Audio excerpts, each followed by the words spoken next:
DOGE that I am completely aligned with what Elon's doing. And everyone says, well, do you have to do it so fast? Do you have to do it?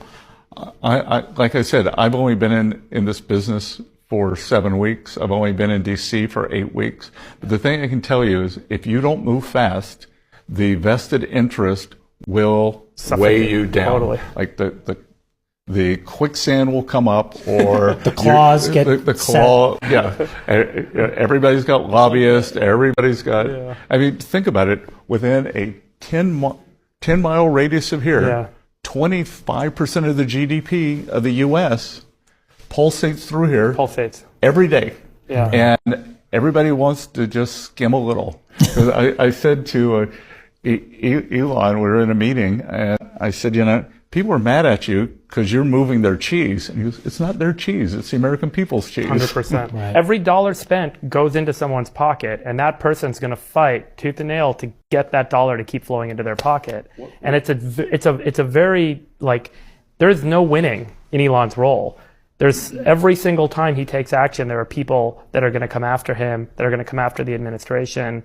There's no and obviously gets reclassified in the media as being something different, but there's nothing but downside as you make these changes to individual organizations that participate.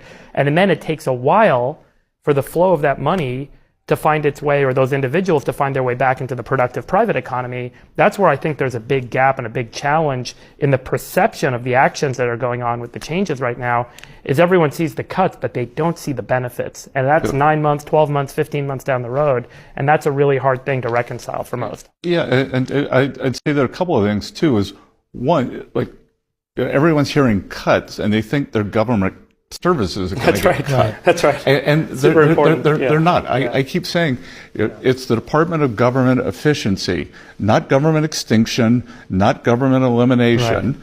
Right. And can we make it run much better with fewer people, with fewer costs? And I don't want to demonize any of these federal employees, because I tell you, in this building, I've been so impressed with the quality of the people.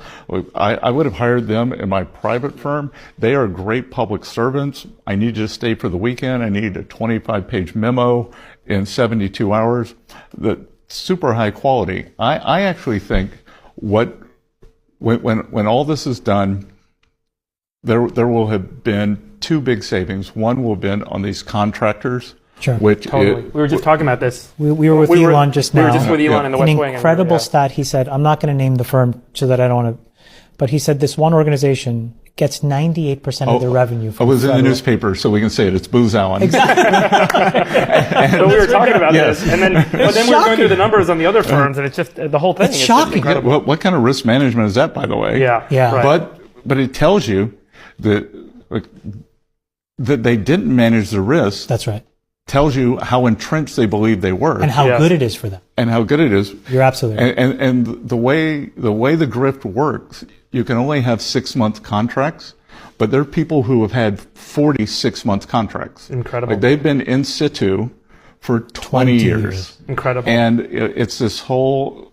I'm so happy there is transparency and visibility into this. If for nothing else, the administration providing this level of insight and data, I think, is so important for taxpayers and individuals in this country to see, to recognize, and importantly to understand just how much of this grift is going on.